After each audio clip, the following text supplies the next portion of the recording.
Some places are not just destinations, they are feelings. You may arrive here as a traveler, carrying your own worries, your own questions, and your own story. But somehow, the moment you hear the temple bells and see the ancient streets of Udupi, everything begins to feel a little quieter. This is Udupi Sri Krishna Mutt, a sacred place whose traditions have continued for centuries. For generations, countless devotees have walked these very streets with just one wish to have a glimpse of Krishna. And today, before we begin our journey, let's go back in time to discover the story of how Krishna came to Udupi. Udupi is a much more than a beautiful coastal town in Karnataka. For devotees of Lord Krishna, this is a sacred land. The spiritual history of Udupi is closely connected with the great philosopher and saint Sri Madhvacharya. In the 13th century, Madhvacharya established the Krishna Mutt here and made Udupi an important center of Madhva tradition. Even today, when you look through these streets, you can feel how deeply religion and everyday life are connected. The temple bells, the traditional mathas, the chanting, the devotees, everything seems to revolve around one divine presence, Sri Krishna. To understand Udupi Krishna Mutt, we have to understand the man who brought Krishna here, Sri Madhvacharya. He was a philosopher, teacher, and spiritual leader who established the Dvaita school of Vedanta. His teachings emphasized the eternal relationship between the individual soul and supreme being, and Udupi became one of most important centers of spiritual tradition.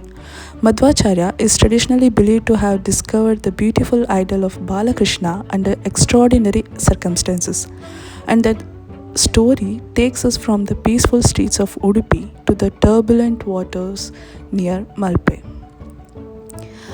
Imagine the Arabian Sea, dark clouds covering the sky, powerful waves crashing against a merchant ship. According to the traditional legend, a merchant ship was caught in a terrible storm near the coast of Malpe. Sri Madhvacharya is believed to have helped the ship reach safety. The grateful merchant wanted to offer him wealth as a reward, but Madhvacharya did not ask for gold. He did not ask for riches. Instead, he chose something that appeared to nothing more than a lump of sacred gopi chandana clay. But sometimes what appears ordinary to our eyes may hold something extraordinary within it.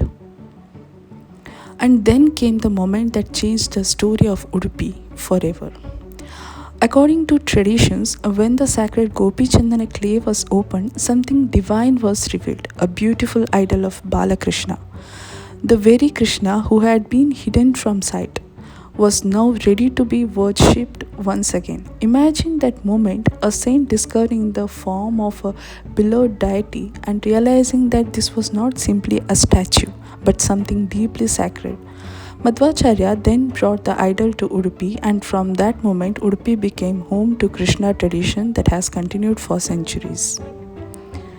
Madhvacharya brought the Krishna to Udupi and established his worship here, but did not simply create a temple. He created a spiritual tradition. He established 8 matas around Udupi known as the Ashtamatas, which continued Madhva tradition even today. Through the centuries, generations of saints, priests, and devotees have carried this tradition forward. The temple has witnessed countless prayers, countless festivals, countless generations, and yet the devotion remains the same. People still come here with folded hands, with tears in their eyes, and with one simple prayer in their hearts: Krishna, please bless us. But perhaps the most touching story connected with this temple is the story of Kanakadasa. Kanakadasa was a great saint, poet devoted to Krishna. According to traditions, because of the social customs of that period, he was not allowed to enter the temple. But he didn't walk away. He stayed outside, he stood there with a complete faith and continued to pray Krishna. He had no wealth to offer, no position to depend upon. He had only his devotion, and sometimes that is all a devotee truly needs. According to the beautiful tradition associated with Kanakadasa, Krishna heard the prayer of his devotee. The story says that Krishna turned towards Kanakadasa and gave him darshan through an opening in the wall. That sacred opening is remembered today as Kanakana Kindi. Think about the meaning of that story. A devotee who couldn't enter the temple was given the darshana he longed for. And perhaps that's why this place touches so many hearts.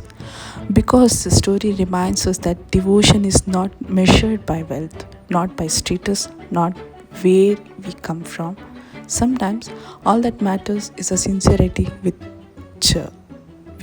we call out to God.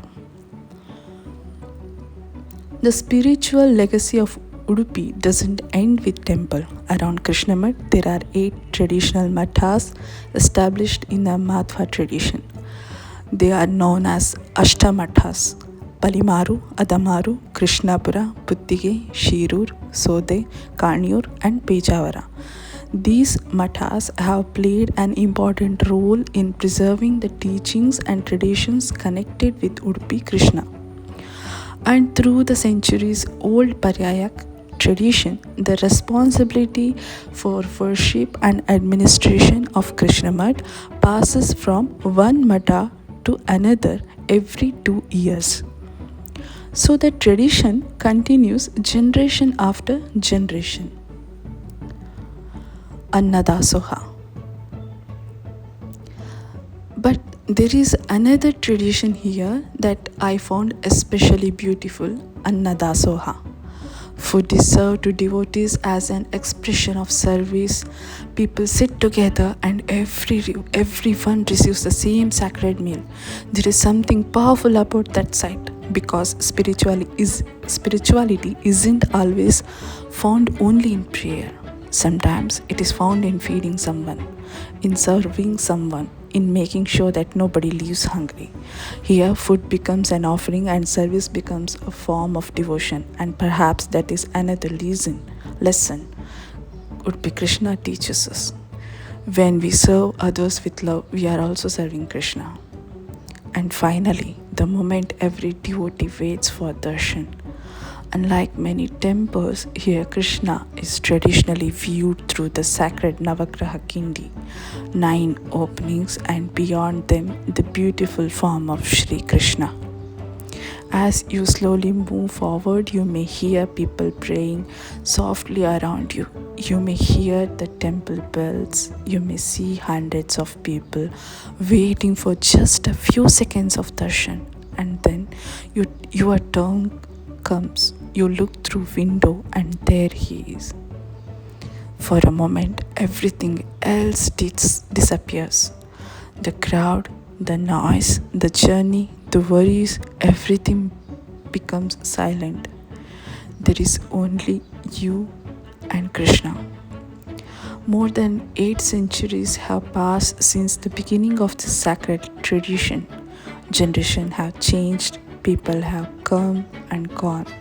The streets of Udupi have changed, but the devotion remains.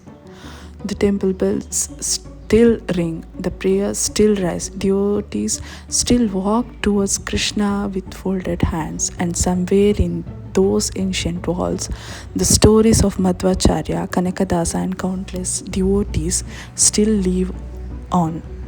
Maybe that is the magic of Udupi. You arrive here as a traveler, but you leave with the feeling that is difficult to explain. A feeling of peace, a feeling of gratitude, and perhaps a little more faith than you had before.